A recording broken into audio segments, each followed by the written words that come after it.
Seguimos. Una medida importante, que la voy a mencionar nada más, es la medida de Yield to Maturity o rendimiento al vencimiento. En realidad el rendimiento al vencimiento es una TIR, pero lo que tiene en cuenta este rendimiento es que se tienen en cuenta cuál es la TIR de los flujos de fondos, teniendo en cuenta la cotización de hoy, dada, actual, pero haciendo de cuenta que vamos a tener el bono hasta su extinción total. Es decir, que es la tasa que generaría el bono hasta que se venza. Por ejemplo, ese bono que habíamos dicho que vencía 20 años y yo estoy en el momento 5,2 del bono, lo que se está haciendo es sacar la TIR de todos los flujos de fondo hasta dentro de 20 años, desde el momento 5,2 hasta el momento del que se cumplen los 20 años. Si fuera semestral serían 40 periodos en total. O sea que es una TIR específica que representa el rendimiento al vencimiento del bono. Esa generalmente se la publica como TIR efectiva anual. ¿Por qué dice reinvirtiendo los cupones a la misma tasa? Claro, porque la TIR, una de las características es que cada una de las... Eso lo vamos a ver cuando veamos decisiones de inversión y veamos algunas cuestiones de la TIR específica. Una de las cosas, de los problemas de la TIR, es que la reinversión de los fondos se supone a la misma tasa del bono. Para cualquiera de las evaluaciones que hemos visto, nosotros vimos que había una equivalencia entre un valor actual y un valor final. Había una equivalencia financiera, ¿se acuerdan? Yo podía tomar, los valores no eran iguales, sino que eran equivalentes. Yo podía tomar un valor actual y calcularle por 1 más i a la n, y me daba esto. Bueno, lo que estoy haciendo acá en realidad es reinvertir a la misma tasa que calculé el valor actual. ¿Sí? Entonces la TIR tiene esta suposición. Como eso es ¿se entiende? Es decir, cuando yo hablo de equivalencias financieras, puedo correr los valores de izquierda a derecha o de derecha a izquierda, y eso significa que si voy de izquierda a derecha, estoy reinvirtiendo los flujos de fondos a la misma tasa con la que evalué. En Sería este caso, como, profe, sería reinvertir. No, Dale. no escuché como no gastarme el cupón que me paga periódicamente, sino también meterlo en la inversión. ¿Ese sería en una inversión que rinda lo mismo, no necesariamente en la misma. Okay. ¿Mm? Pero es parte de la equivalencia financiera, eso no es que ni esté bien ni está mal.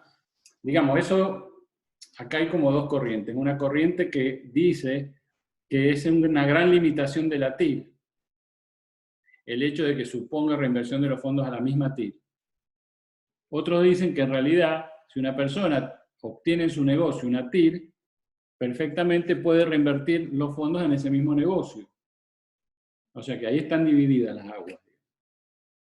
Es una de las críticas que se le hace a la TIR.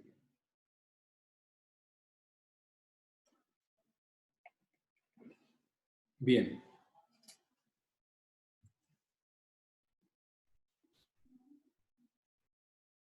Fede, ¿vas a decir lo mismo? Sí, era si los intereses que yo iba ganando con el bono los reinvertía y compraba nuevamente los bonos al valor original, pero por allí eso ya no es posible porque una vez que Claro. se No, hace el bono ya puedo una comprarlo inversión, en el mercado secundario. una inversión que rinda la misma TIR, si te representa. ¿Mm? Es una medida que tiene esos condicionamientos, digamos. Pero no es tan alocado como parece. Eso es lo que les quiero decir yo.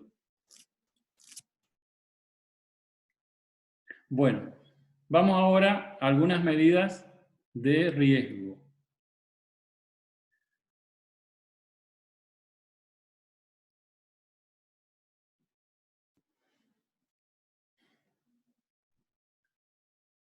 Algunos de los riesgos que aparecen en el tema de bonos son, una que es el riesgo de tasa, que es qué pasa con el precio del bono cuando una tasa varía.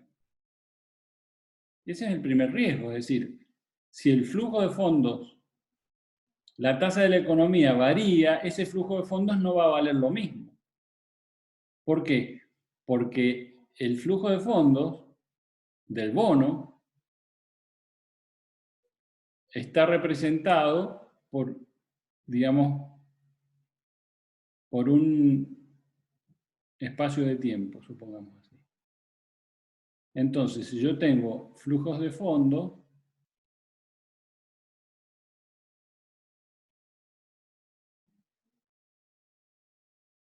y el precio del bono es este, ¿el precio del bono qué era?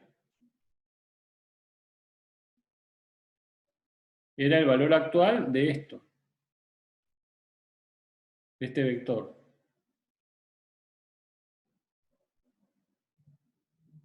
Ese era el precio del bono, ¿cierto? Ahora, si la tasa aumenta, la tasa con la que yo evalúo aumenta. ¿Qué tasa es esta? Es la tasa de rendimiento de inversiones de riesgo similar. Porque si aumenta la tasa, ¿qué pasa con el precio del bono? ¿Qué pasa con este valor? El valor actual es más chico porque estoy actualizando por un denominador cada vez más grande si aumenta la tasa. Entonces, existe ese riesgo de tasa. Y ese efecto, este efecto que trae este aumento de tasa no es igual en todos los bonos. Por otro lado, ya que estuvimos hablando de reinversión, si la tasa de interés disminuye, la reinversión de los fondos va a ser más chica. ¿Sí?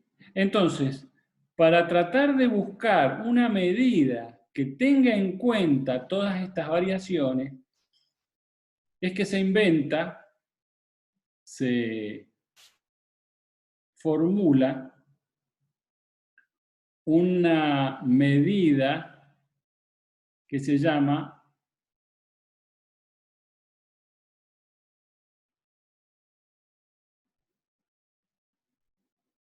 acá, que se llama duración. Es decir, para tratar de, como nosotros vimos, cuáles son los elementos que intervendrían en el precio de un bono, dijimos.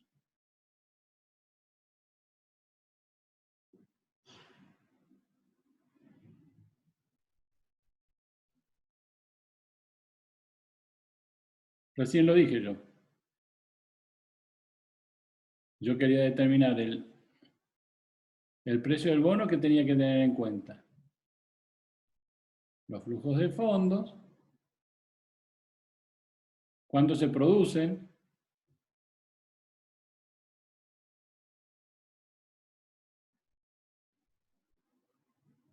cuándo se producen y a qué tasa. Todo esto pega acá, en el valor actual. ¿Cierto? La tasa, el flujo, su tamaño y el momento en que se produce.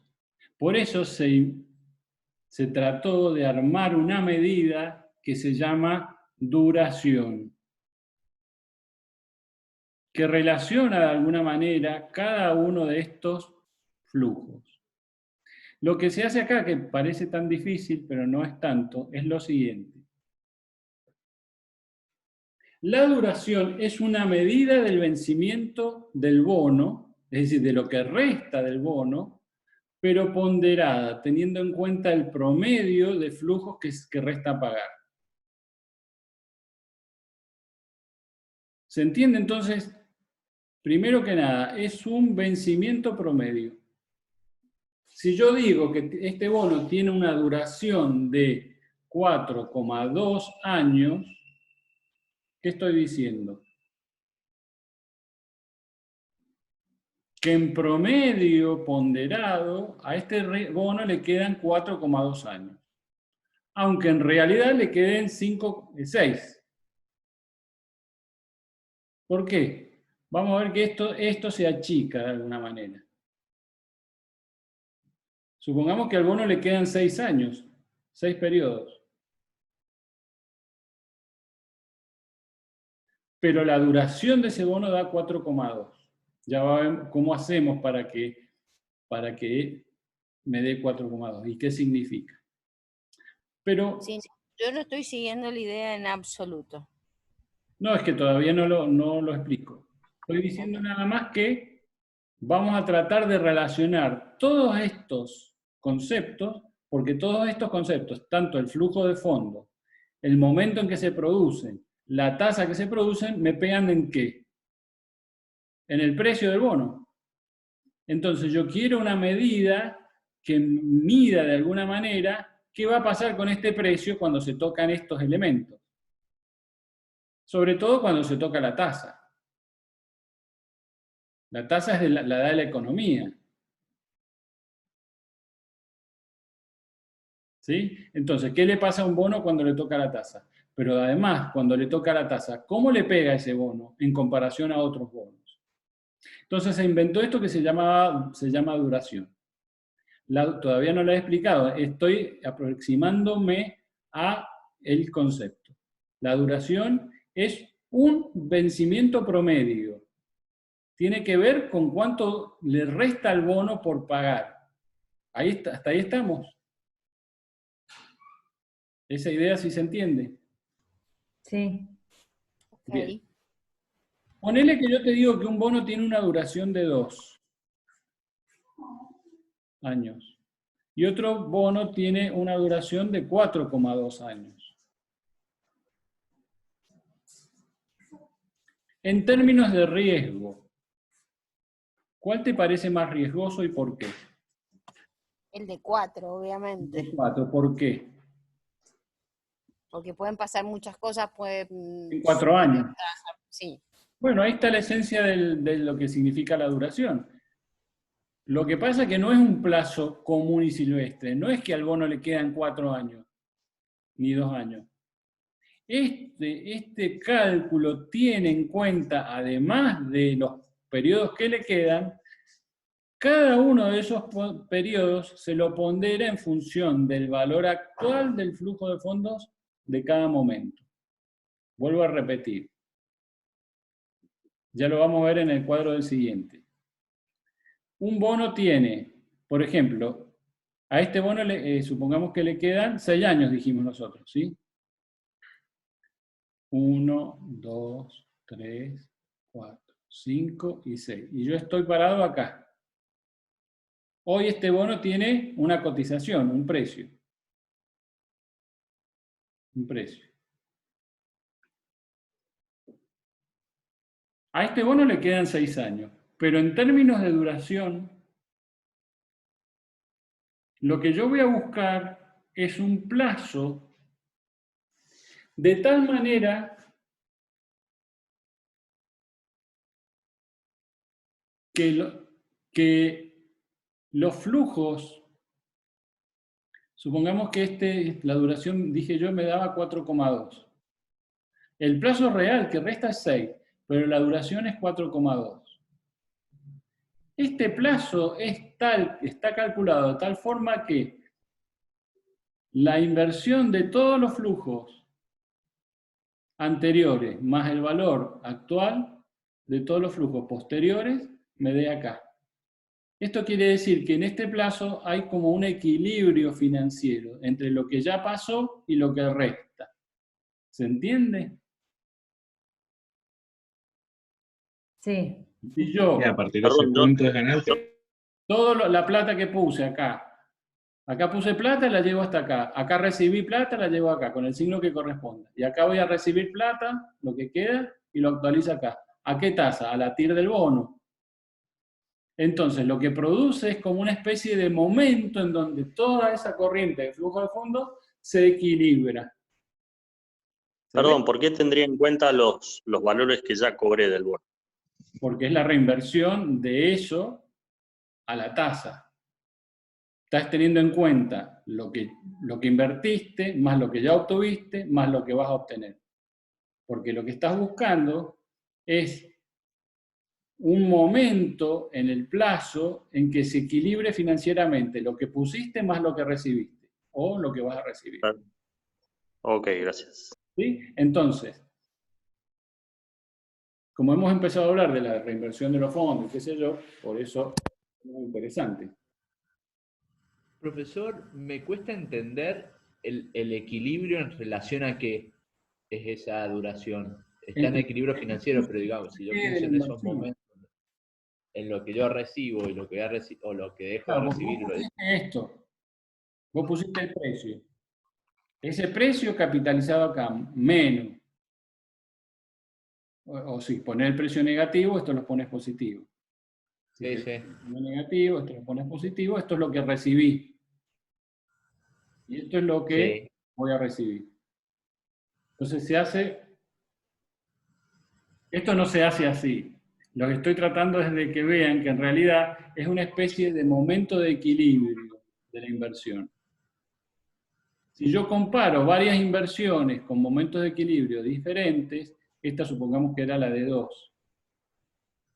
En términos de riesgo, a mí me queda menos tiempo acá sujeto a lo que pueda pasar acá, porque acá yo estoy suponiendo que la TIR del bono, que yo reinvierto la TIR del bono, pero puede que no sea así. Entonces, todo esto es una exposición que yo tengo. Estoy expuesto a las variaciones de la tasa de interés. Entonces, primero, es un plazo promedio ponderado, que implica un equilibrio financiero de todos los flujos que produce el bono. Me permite a mí comparar distintas inversiones porque el cálculo es el mismo, nada más que esta la hice con la TIR de este bono. Esta es la TIR 1, la TIR 2. Y este cálculo lo hice con la TIR de este bono. Entonces estoy teniendo en cuenta la TIR, su precio, los bonos, en qué momento se producen, todos los elementos en un solo número. Entonces eso me permite comparar a mí dos bonos distintos. Bien. Es como si lo estandarizara de alguna manera. O sea, son muchas cosas metidas en un solo número. Que Claro, tiene, como para comparar entre distintas tasas de interés, claro, tasa de interés de retorno, periodos. Yo voy a decir, todos me van a decir, bueno, invirtamos en este. Y sí, bueno, pero la TIR es mucho más chica.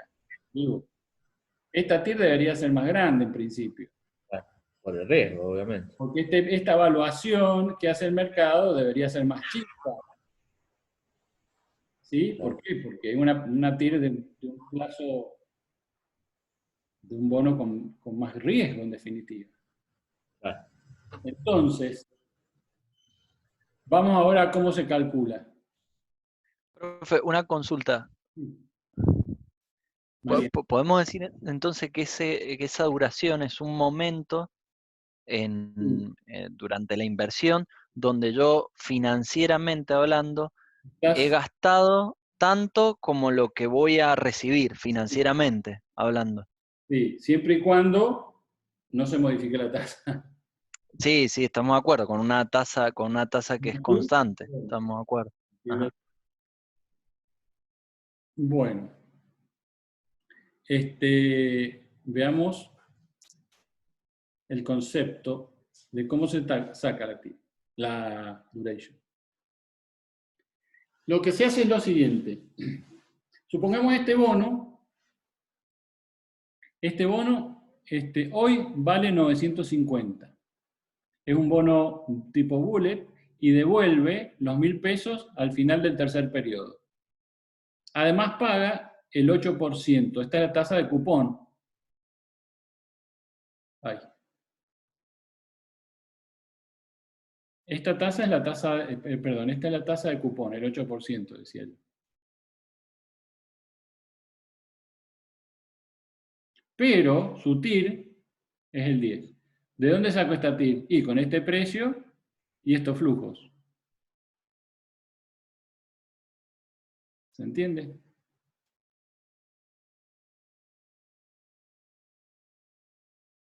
con estos flujos, y este precio saco esa TIR, como lo hicimos recién. ¿Cómo se hace la TIR? ¿Cómo se calcula el precio del bono?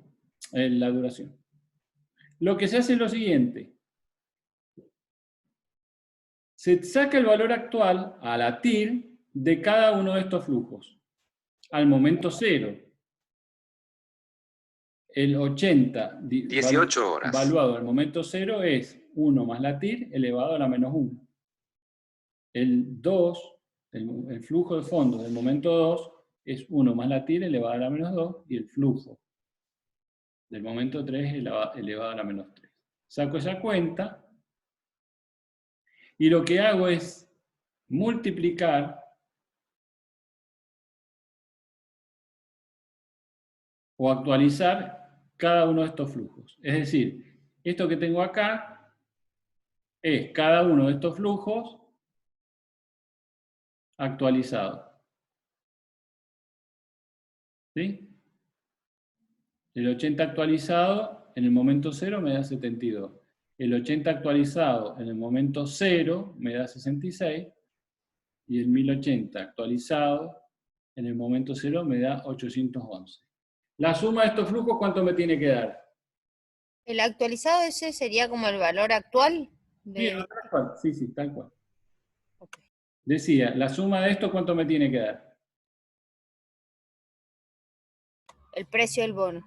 Ahí está, 950,26. ¿Lo ven? ¿Ahí lo ven? Después, ¿qué hago? Cada uno de estos, esto es como un ponderador. Fíjense que si yo divido 72,73 dividido 9,56, me va a dar un ponderador. Si divido 66,12 dividido 9,50, me va a dar otro ponderador. Y si divido 811,42 dividido 9,50,26, me da otro ponderador. La suma de esos tres ponderadores, ¿cuánto daría?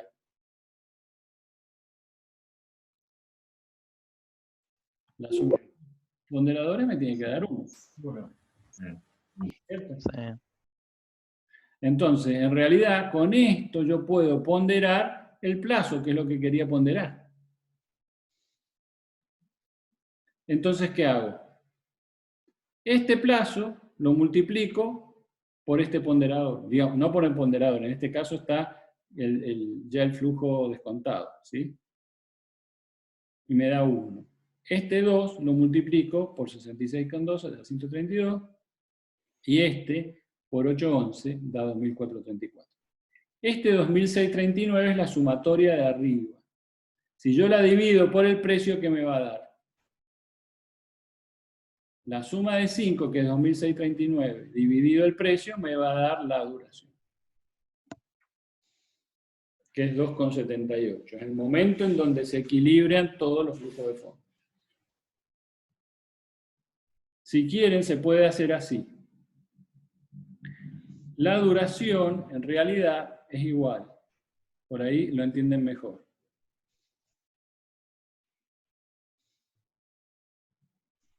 Yo puedo decir, ¿cuánto representa 72,73, ya había dicho, con respecto a 950,26? Más. El otro era 66,12 con respecto a 950,26.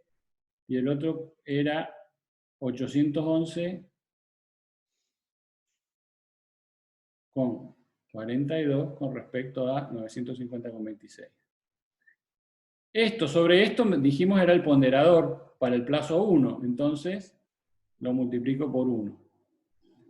Sobre esto era el ponderador para el plazo 2, entonces esto lo multiplico por 2. Y sobre esto era el ponderador para el plazo 3. Acá hicimos lo mismo, hicimos primero la suma, sumé este y sumé este, y lo dividí por 950,26. O sea, sumé este por 1, este por 2 y este por 3. Y lo dividí por 950,26. Exactamente lo mismo.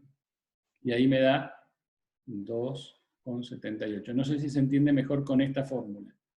Esto es cuánto estoy ponderando en tanto por 1 el plazo 1. Esto es cuánto estoy ponderando el plazo 2. Y esto, cuánto estoy ponderando el plazo 3. ¿Cuál es el que tiene mayor ponderador?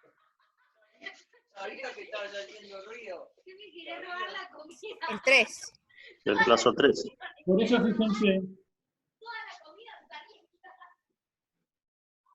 fíjense que el 3, la duration es más parecida a 3. ¿Por qué? Porque el mayor flujo lo tiene en el momento 3, porque paga todo el capital más los intereses. Les pregunto, si fuera un sistema alemán, ¿cómo sería la duración? Con respecto Estaría en la mitad del tiempo. no sé. ¿O no? Depende. Más chica. Claro, en el sistema alemán la duración sería menor que en el sistema global. ¿Y qué significa una menor duración? Que los valores más grandes van a estar al principio de los periodos, entonces la relación por cada periodo es mayor en el 1 o en el 2 que supongamos en el 3. Claro, pero lo que en términos de número final significa que este sistema alemán tendría menor riesgo de repago que este global. El alemán daría 1,5, por ejemplo. No sé si me ocurre. Si le quedaban 3, pero por ejemplo ponderé el 1 con mayor importe. ¿Por qué? Porque hubo una devolución de capital ahí. Entonces, este número solito me está diciendo que ese alemán tiene un menor riesgo. Por eso yo les dije al principio de la clase, los estados provinciales o municipales suelen usar el reembolso del tipo sistema alemán. ¿Por qué? Porque implica, al menos a priori, un menor riesgo. Es la forma de hacer más confiables sus empréstitos, sus bonos. Lo mismo pasa con las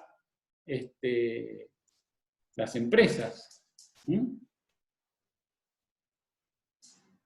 ¿Se entiende?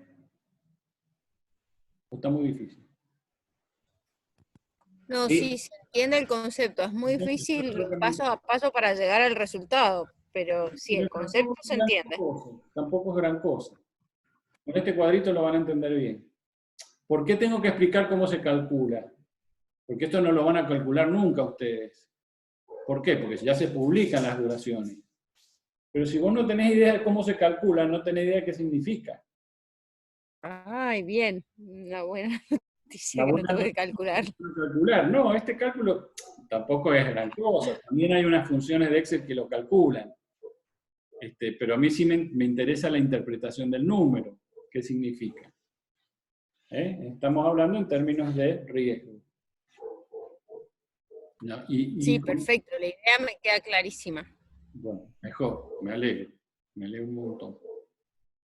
Bueno, seguimos. No queda tanto. Vamos un esfuercito. Me estoy quedando sin tiempo, dice acá.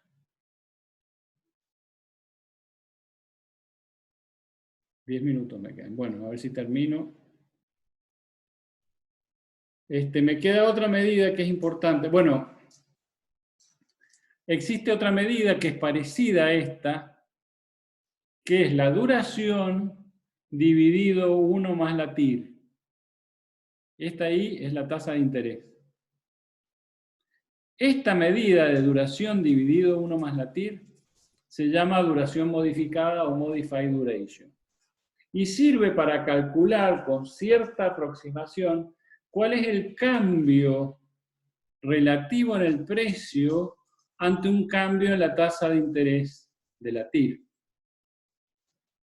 Entonces yo de alguna manera puedo aproximar cuánto va a cambiar el precio en cantidad, digamos así, en porcentaje, ¿no?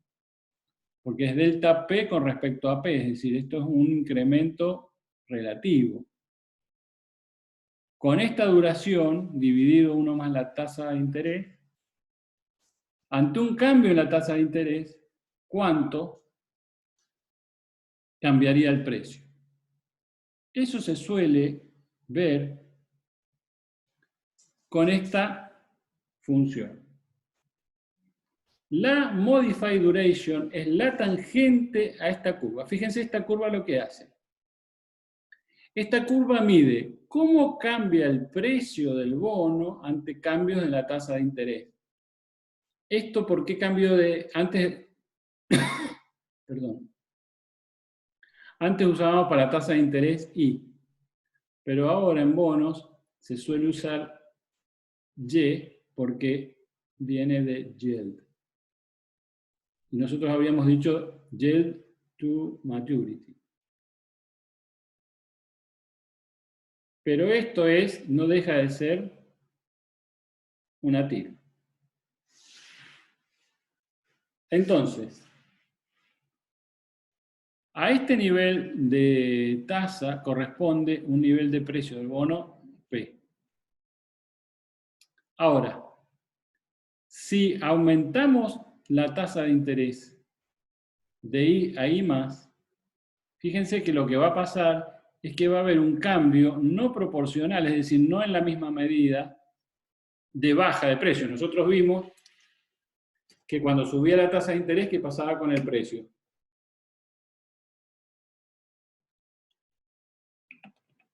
Bajaba. Sí, bajaba el precio. Pero fíjense que el delta I tiene una magnitud y el delta P tiene otra. Esta sería la magnitud del delta P y esta sería la magnitud del delta I. Por eso la curva es convexa, porque no cambia en la misma proporción. Este cambio de aquí a acá hace que baje de acá de P a P menos. Pero no es en la misma proporción. Por eso la relación no es lineal, sino que es convexa. En otro orden de cosas, si yo bajo el precio, perdón, si bajo la tasa de interés, la YEL, de I a I menos, ¿qué va a pasar con el precio? El precio va a subir de P a P más. Y fíjense que el cambio es distinto también. Esta relación se llama de convexidad, que es la verdadera relación entre el precio de un bono y la YEL o TIR de un bono. ¿Qué cosa me marcaba la modified duration? Porque yo recién les dije que ante un cambio en el precio, la modified duration me permitía a mí calcular el cambio en el precio, o sea que estaríamos haciendo lo mismo. Pero la modified duration en realidad es la tangente, es la derivada primera de la función precio, digamos así, que es la tangente trigonométrica en ese punto. Entonces la modified duration lo que me da es el cambio que se da en esta recta tangente. No tiene en cuenta la convexidad. Dicho de otra forma, la modified duration hace de cuenta, la MD, que la relación es de una recta, aunque no sea así. Por lo tanto, la modified duration me sirve para calcular deltas, o sea, cambios en el precio, cercanos, pequeños, digamos así. Lo puedo usar para deltas I muy pequeños.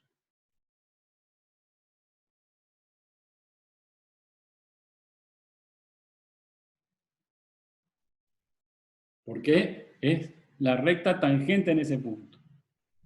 Entonces, fíjense que mientras más me alejo mientras más grande sea el delta, más me alejo, más error cometo, digamos así. Cuando el delta es muy grande, necesito además tener en cuenta otro número que se llama el número de convexidad, que también se calcula, y se imaginan cómo se calcula. ¿Se entienden conceptualmente qué significa? ¿Para qué se publican las modified duration?